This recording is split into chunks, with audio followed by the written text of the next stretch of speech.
help people and make myself better as well. So that's the reason, if I had the opportunity to try it, why not? You know, so, and now I'm driving stock cars in Brazil. Again, the same thing, completely different than what I'm used to. But I never had the opportunity because I was specialized. I was hired to just drive a car. I was hired to drive a motorcycle. And I'm happy that I did it. But when you have doors opening and you can try things, why not? Yeah. And I know you've also raced in the 24 Hours of Daytona. Yes. When I've talked to drivers about like those top prototype cars, they, versus drivers who are doing other classes like, I guess, GTP and stuff. Yep.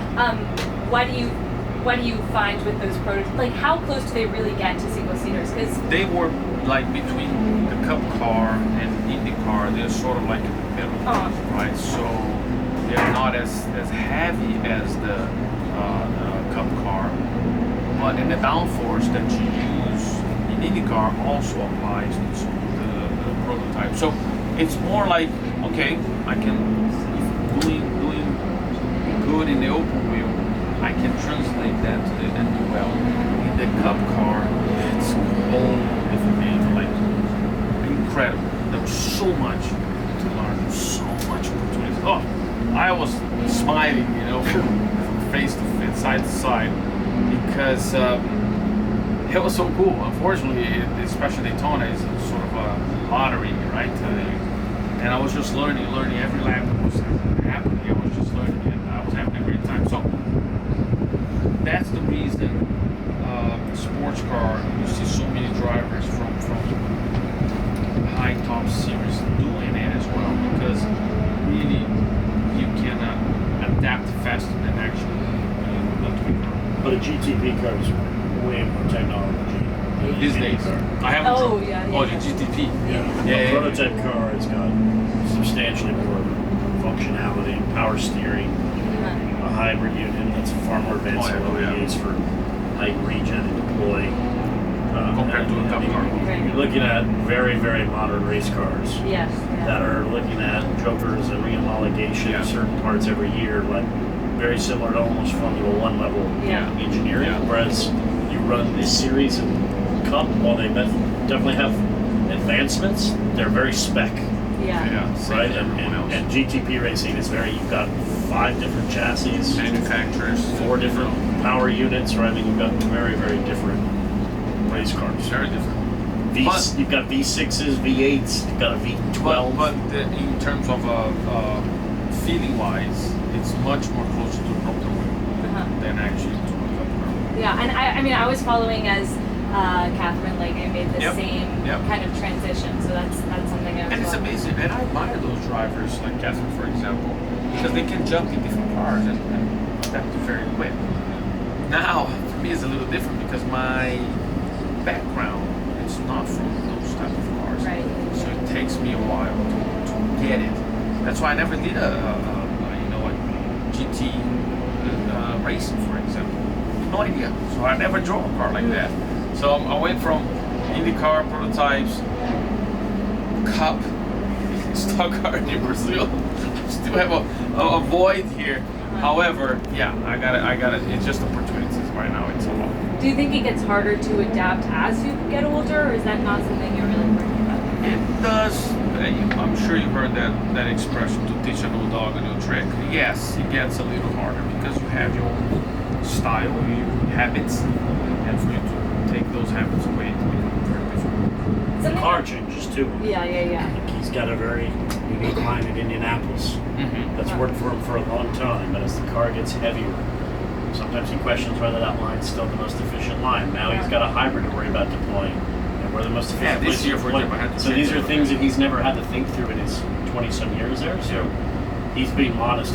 He's relearning the car basically for him every time because we've made changes. Next year we'll change uprights and we'll have new gearbox, right? And he'll have to kind of learn how everything adapts as he tries to qualify for Indy.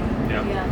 Another thing I'm interested about with Indy in particular is that I'm talking to younger drivers because, like I said, I have 2, but a lot of drivers in the European side of things are like say that they're too scared to come over and do that. And I'm wondering whether that is something that you, like, that fear of these races and these speeds is something that you felt and worked through, or something that just never came up for you? The way I see fear, it's a feeling that you don't have. You just, nobody, if you say like, I don't have fear, I disagree. Maybe you do better than anybody else. And it's the same thing in racing. You know, a lot of people talk about the ovals, that they are extremely tough. Back then, it was very tough because when things go wrong, you would hit the when you lose your, you would like gasping for air. It's like, man, what's happening? You definitely see Mars. You would be right there with Elon Musk. But now, again, thank you for the technology and all this experience that happened in the past, good or bad. We made it safer or less danger, let's put it this way. There was always a way being racing. And that's the reason people still have that mentality, especially European, that when they come to Oval, they think, oh, this is nuts. Well, I disagree, because like I said, if the car's not good, you're not going to be able to, drive through it. You got to stop, make a change, and keep it going. The modern car with the aero package we run, downforce package, the aero screen. We don't have pack racing on these ovals anymore. Yeah. Right? Pack racing was what used to be the real dangerous element of it. I mean, I'd argue your biggest danger now is probably Indy 500 qualifying, because he's going 242 miles an hour on the back straight. You make a mistake at 242 miles an hour, there's not a whole lot you can do about it. But everyone's had their moment. Helio's had his moment in qualifying where he's gone upside down, and I think every driver almost needs that moment to know that, No, I don't think so. Well, it definitely grounds you. Did Colton do that this year? Colton's done it twice. Yeah, but it's, sometimes you go over the limit. Colton did it on the warm-up, and then he did it in Carbondale 2 years ago. Yeah, that's right. I don't know if you know the background here, but HL Ventures were involved with the startup Autonomy with Tim Butcher. Oh, okay. So we're partners with them. We help provide financing to Tim. So we have venture debt, but it's sort of venture capital. It's complementary. Okay. So when I got on the phone with Jim, and they told me, oh, he owns a race car team, and I said, oh, that is perfect, because I used to date Brian Hurta's sister, Carrie Hurta. Okay. And when you were in your heyday, that was back when Brian was racing, 2000. Yep.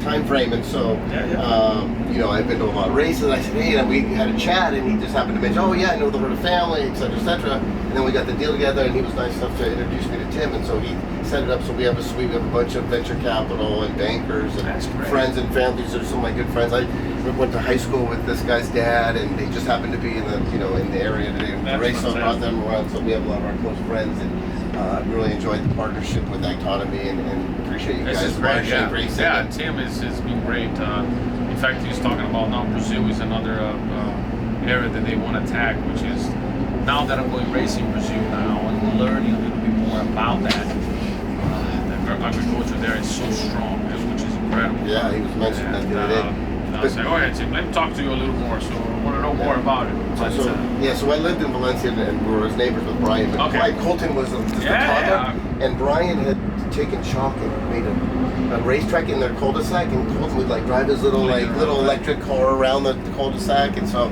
that was about 20 years ago. So it's great to see come full circle, and it's great to meet you. And maybe what about Indy 500? Tell us what it feels like to win the Indy 500. You've done it 4 times.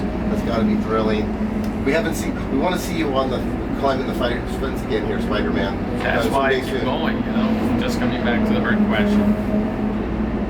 Look, nobody ever done it, and history is all about the Indy 500. And to do something that you have an opportunity to do something that nobody ever even imagined, it will be incredible. Records are made to be broken, right? And why not this Brazilian from Brazil? Obviously from and this guy sometimes he introduced me as a 3-time runner-up of the Indy 500.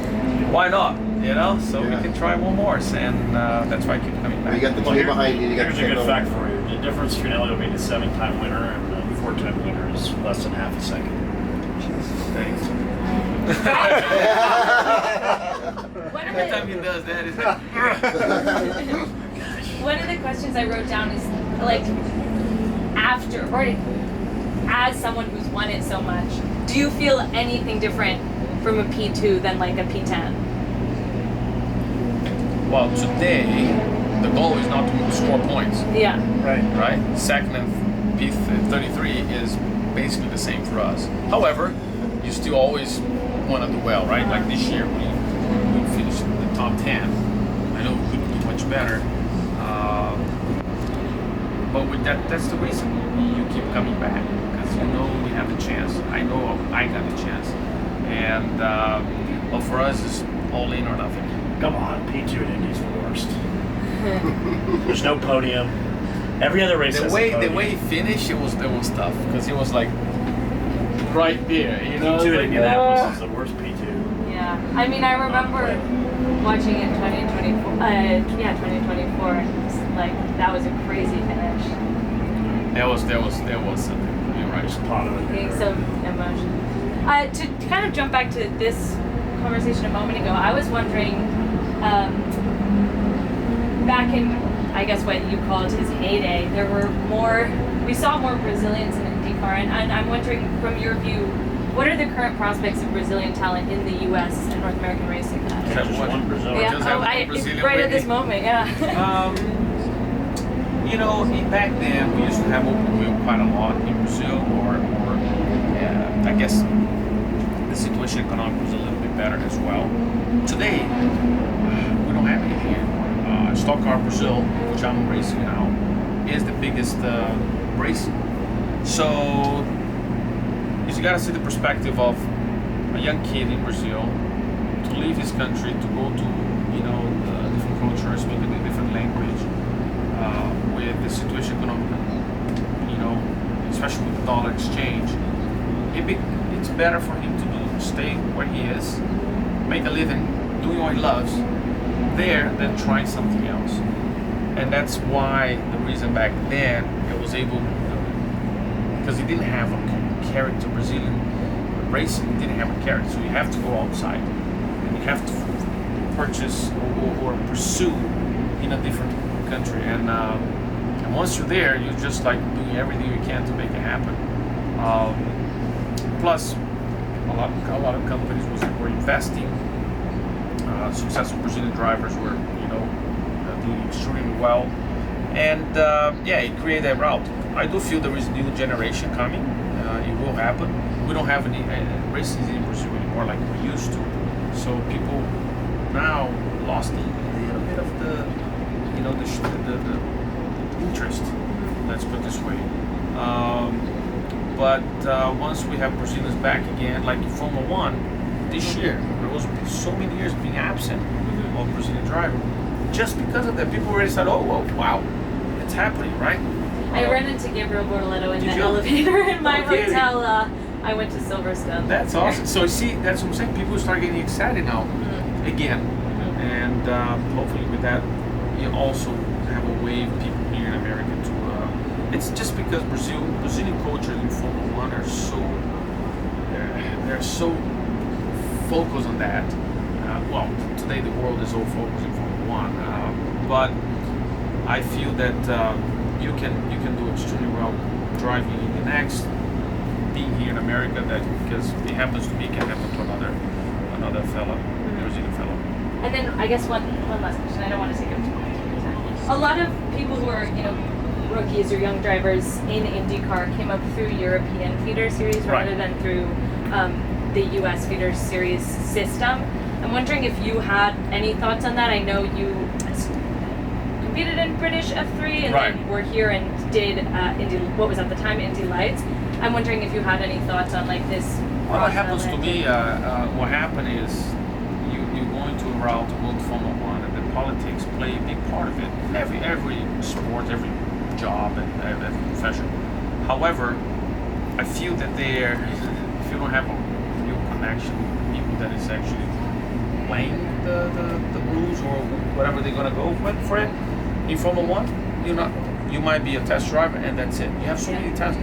Oscar Piastri is the one that actually had to fight for it to get his position. And look, he proved that he's a real talent. He's doing all right. And he's doing so, right? Yeah, right. That's the point. It's difficult for you to get in, to get him up, even here as well. Yeah. So, but I feel here you can be recognized in a different way than Formula One. All right, thank you so much. I really appreciate it. You're more than welcome. I'm glad you stopped by. Yeah. Take a picture with you, Tim? I'll take one with him. Yeah, I want to get both of you guys. But yes. Get in there. Hang on a second, hang on. Sorry, guys.